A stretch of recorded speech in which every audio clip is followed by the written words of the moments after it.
গত 5ই আগস্ট শেখ হাসিনার পতনের পর থেকে আমরা বিভিন্ন জায়গায় মব জাস্টিস হতে দেখেছি। আমরা মন্দিরে, মাজারে, বিভিন্ন সংখ্যালঘু সম্প্রদায়ের বাড়িঘর, ব্যবসা প্রতিষ্ঠান, এমনকি ব্যক্তিগত পূর্ব শত্রুতার জের ধরেও আক্রমণ হতে দেখেছি। বাংলাদেশের জনগণের কাছে আমাদের আহ্বান, গণঅভ্যুত্থান রক্ষার দায়িত্ব আপনাদের। ফলে যারাই গণঅভ্যুত্থানকে প্রশ্নবিদ্ধ করতে চায় তাদেরকে সামাজিকভাবে প্রতিহত করুন।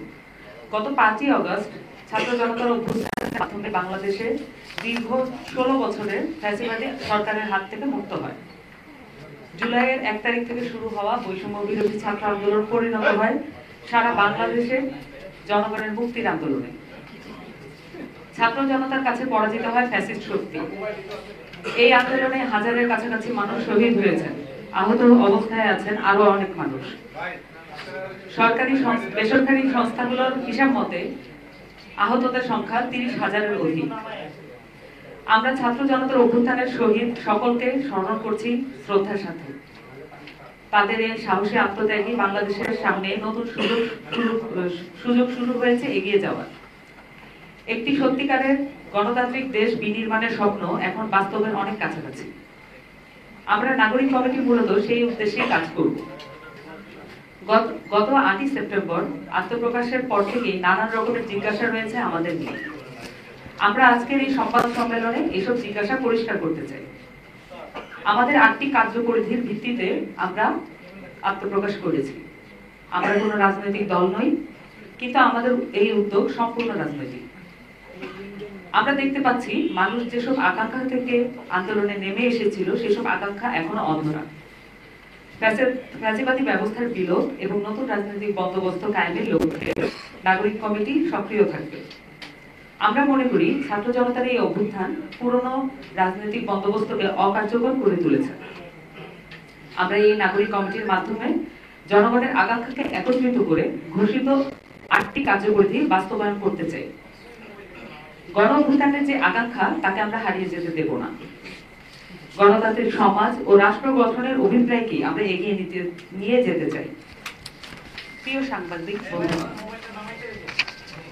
আমরা আমাদের স্বাধীনতার 53 বছর পার করছি, কিন্তু এটাই আমাদের জন্য সবচেয়ে বড় কষ্টের যে এতদিন পরেও আমাদের মধ্যে কোনো বিষয়ে জাতীয় ঐক্য নেই। সকল কিছু নিয়েই আমরা দ্বিধাবিভক্ত। শান্তিপূর্ণভাবে ক্ষমতা হস্তান্তরের মতো প্রাথমিক রাষ্ট্রীয় কাজও এখানে অসম্ভব হয়ে পড়েছে। এর সুযোগ নিচ্ছে বিভিন্ন দেশি বিদেশি সুবিধাভোগী গোষ্ঠী। এর কারণে স্বাধীনতার এতদিন পরও আমরা ন্যূনতম গণতান্ত্রিক রাষ্ট্র ব্যবস্থা বাংলাদেশে তৈরি করতে পারি না। 5 বছর পর পর ক্ষমতা হস্তান্তর হবে কি প্রক্রিয়ায় তা নিয়ে এতদিনে কোনো ঐক্যে পৌঁছানো যায়নি। ফলে আমাদের নাগরিক কমিটির একটি গুরুত্বপূর্ণ কাজ হচ্ছে জনগণ সহ সকল রাজনৈতিক পক্ষের মধ্যে বাংলাদেশ পুনর্গঠনের জাতীয় ঐক্য তৈরি করা। যেই ঐক্যের উপর দাঁড়িয়ে আমরা শোষণহীন, বৈষম্যহীন গণতান্ত্রিক একটি বাংলাদেশ বিনির্মাণ করতে পারব। ফ্যাসিবাদী সরকারের পতন হয়েছে, কিন্তু ফ্যাসিবাদী ব্যবস্থার বিলোপ এখনো হয়নি। ফ্যাসিবাদ স্রেফ একটি সরকার নয়, এটি একটি ব্যবস্থা যা বিভিন্ন আইন, প্রতিষ্ঠান, সাংস্কৃতিক, সামাজিক, অর্থনৈতিক চর্চার মাধ্যমে টিকে থাকে। আমরা সেই ফ্যাসিবাদী ব্যবস্থার বিলোপ চাই। ফ্যাসিবাদী ব্যবস্থা বিলোপের মাধ্যমে নতুন গণতান্ত্রিক রাজনৈতিক বন্দোবস্ত তৈরিতে কাজ করবে নাগরিক কমিটি। এমন একটি বন্দোবস্ত আমরা তৈরি করতে চাই যাতে সামনের দিনে কোনো সরকার প্রধানকে শেখ হাসিনার মতো পালিয়ে যেতে না হয়। আমরা এর আগেও বিভিন্ন রাজনৈতিক বন্দোবস্ত দেখেছি আমাদের ভূখণ্ডে। 1971 সালে স্বাধীনতা পাওয়ার পরেও 1972 সালে আমাদের একটি রাজনৈতিক বন্দোবস্ত তৈরি হয় যা ব্যর্থ হয়। 1990 সালেও স্বৈরাচারের পতনের পর 3টি রাজনৈতিক জোটের একটি রূপরেখা তৈরি হয়। সেই রূপরেখা একটি কাগজ হিসেবেই থেকে গেছে। সরকারে গিয়ে সবাই সেই রূপরেখার কথা ভুলে গিয়েছিলেন। আজকে 2024 সালে গণঅভ্যুত্থান পরবর্তী বাংলাদেশে আমাদের সামনে আরেকটি সুযোগ এসেছে। এর আগে যে কোনো আন্দোলনে রাজনৈতিক দলের নেতৃত্বে হয়েছে, কিন্তু এই আন্দোলন সম্পূর্ণ ভিন্ন। ছাত্রদের নেতৃত্বে আন্দোলন হলেও জনগণ এই আন্দোলনে নিজের আন্দোলনে রূপান্তরিত করেছিল। 16 বছরের সকল ক্ষোভ, বঞ্চনা, নির্যাতনের বিরুদ্ধে রাজপথে নেমে এসেছিল। মানুষের সেই স্বতঃস্ফূর্ততা হারিয়ে যেতে দেওয়া যাবে না। তাদের সেই আকাঙ্ক্ষাকে ধারণ করার কাজ করবে নাগরিক কমিটি। মানুষের অভিপ্রায়গুলোকে একত্রিত করেই আমরা আমাদের নতুন রাজনৈতিক বন্দোবস্ত তৈরি করব। নতুন বন্দোবস্তের পথ আমরা সকল রাজনৈতিক পক্ষকে সাথে নিয়ে তৈরি করতে চাই। বন্দোবস্ত তৈরিতে বিভিন্ন শ্রেণী পেশার মানুষের মতামত নেওয়ার কাজও করবে জাতীয় নাগরিক কমিশন। সাংবাদিক বন্ধুগণ, গত 5ই আগস্ট শেখ হাসিনা পতনের পর থেকে আমরা বিভিন্ন জায়গায় মব জাস্টিস হতে দেখেছি। আমরা মন্দিরে, মাজারে, বিভিন্ন সংখ্যালঘু সম্প্রদায়ের বাড়িঘর, ব্যবসা প্রতিষ্ঠান, এমনকি ব্যক্তিগত পূর্ব শত্রুতার জের ধরেও আক্রমণ হতে দেখেছি। এসব ঘটনায় আমরা নিন্দা জানাই এবং অবিলম্বে জড়িতদের গ্রেফতারের দাবি জানাচ্ছি। অনেকদিন ধরে এসব ঘটনা ঘটলেও সরকারের নিষ্ক্রিয় ভূমিকা আমাদের অবাক করেছে। আমরা জানি ফ্যাসিস্ট সরকার টিকেছিল তার প্রশাসন ও পুলিশ দিয়ে, ফলে তার পতনের পর প্রশাসন ও পুলিশকে দিয়ে ঠিকমতো কাজ করানো কঠিন হবে তা আমরা জানতাম, কিন্তু পুলিশ বাদে অন্যান্য আইন শৃঙ্খলা বাহিনীকেও নীরব থাকতে দেখেছি আমরা। ছাত্র জনতার অভ্যুত্থানের পর থেকে শহরে আমরা ডাকাতির কাহিনী জেনেছি। সে সময় মানুষের সামাজিক প্রতিরোধ এই ঘটনা ঠেকিয়ে দিয়েছে। আমরা দেখেছি বন্যার সময়ও সরকার ও প্রশাসনের ভূমিকা অপ্রতুল। দেশের বিভিন্ন মন্দিরে হামলা হয়েছে। আমরা যথাযথ নিরাপত্তার কথা জানালেও সেখানে সরকার যথাযথ ভূমিকা নিতে পারে নাই। আজকে এসবের পরম্পরায় মাজারের উপর হামলা হচ্ছে। এসব ঘটনায় সরকারের কাছ থেকে যে প্রতিক্রিয়া মানুষ আশা করেছিল তা পূরণ করতে পারেনি সরকার। কেন আইন শৃঙ্খলা বাহিনী কাজ করছে না এ বিষয়ে সরকারের কাছ থেকে কোনো বক্তব্য পাওয়া যায়নি। যে কোনো ইস্যুতে সরকারের তৎপরতা খুবই মন্থর ও ধীর গতির। সরকারকে মনে রাখতে হবে তারা গণ অভ্যুত্থানের সরকার। ছাত্র জনতার অভ্যুত্থানের আকাঙ্ক্ষাকে যদি তারা ধারণ করতে না হবে তা হবে দেশের জন্য সবচেয়ে ক্ষতিকর। মন্দির, মাজার যারা ভাঙছে তাদের বিরুদ্ধে এখনো আমরা কেন আইন শৃঙ্খলা বাহিনী ব্যবস্থা নিচ্ছে না এই প্রশ্ন আমরা সরকারের কাছে রাখছি। আমরা আশা করি সরকার অতি দ্রুত এসব রুখে দিতে ব্যবস্থা গ্রহণ করবে। তা না করতে পারলে সরকার এবং দেশ উভয়ই ক্ষতির কারণ হবে।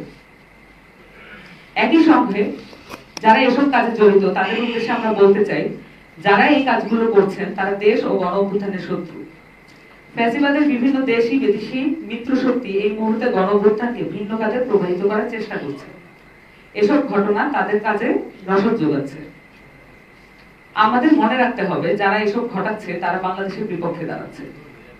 আমরা সরকারের কাছে দাবি জানাচ্ছি এসব ঘটনার পিছনে কাদের উস্কানি আছে তা খতিয়ে দেখা। বাংলাদেশের জনগণের কাছে আমাদের আহ্বান, গণ অভ্যুত্থান রক্ষার দায়িত্ব আপনাদের। ফলে যারাই গণ অভ্যুত্থানকে প্রশ্নবিদ্ধ করতে চায় তাদেরকে সামাজিকভাবে প্রতিহত করুন। সবাইকে মনে রাখতে হবে আইন নিজের হাতে তুলে নেওয়া অপরাধ। ফলে যারা মব জাস্টিস সহ নানান কিছুতে অংশগ্রহণ করছে তাদেরকেও গ্রেফতারে যাবে। আমাদের মনে রাখতে হবে সাংস্কৃতিক ব্যানারে 15 বছর প্রক্রিয়া চলছে, এই ব্যাপারে আমরা সজাগ আছি। একই সাথে এই বিষয়ে জনগণকে সজাগ থাকার আহ্বান জানাচ্ছি। সাংবাদিক বন্ধুগণ, জাতীয় নাগরিক কমিটি তরুণদের নেতৃত্বে তৈরি হওয়া একটি প্ল্যাটফর্ম। আমরা আমাদের সামনের দিনে বাংলাদেশকে গড়ে তোলার জন্য তরুণ সহ সকল নাগরিককে এই প্ল্যাটফর্মে একত্রিত করতে চাই। রাষ্ট্র পুনর্গঠনে জনগণকে আমরা সম্পৃক্ত করতে চাই। মানুষের মধ্যে যে গণতান্ত্রিক সমাজ গঠনের আকাঙ্ক্ষা তৈরি হয়েছে তাকে বাস্তবতায় পরিণত করতে চাই আমরা। এরই মধ্যে সংস্কারের লক্ষ্যে 6টি কমিশন গঠন করেছে সরকার। আমরাও বিভিন্ন শ্রেণী পেশার মানুষ এবং বিশেষজ্ঞদের মতামত একত্রিত করে প্রস্তাবনা তুলে ধরবো কমিশনের কাছে। আমরা চাই কমিশনগুলো তাদের কাজের সময় আন্দোলনরত সকল শক্তিকে সাথে নিয়ে কাজ করবে, যেন ঐক্যমতের মধ্য দিয়ে এসব সংস্কার পরিকল্পনা তৈরি হয়। বন্ধুরা, ফ্যাসিস্ট পতনের 1 মাসের উপর সময় চলে গেছে, কিন্তু এখনো শহীদদের নামের তালিকা সম্পূর্ণ করেনি সরকার। এই বিলম্ব গ্রহণযোগ্য নয়। অনেকে আহত আছেন যারা সুচিকিৎসা পাচ্ছেন না। প্রত্যেক দিনই বিভিন্ন পত্রপত্রিকায় এ সংক্রান্ত খবর আসছে। সরকার অবিলম্বে এই বিষয়ে পদক্ষেপ গ্রহণ করবে, এ বিষয়ে আমরা আহ্বান জানাচ্ছি। সকল শহীদ ও আহতদের নামের তালিকা দ্রুততম সময়ের মধ্যে প্রকাশ করতে হবে। আহতদের জন্য সুচিকিৎসার বন্দোবস্ত করা সরকারের দায়িত্ব, সরকারকে তা নিশ্চিত করতে হবে।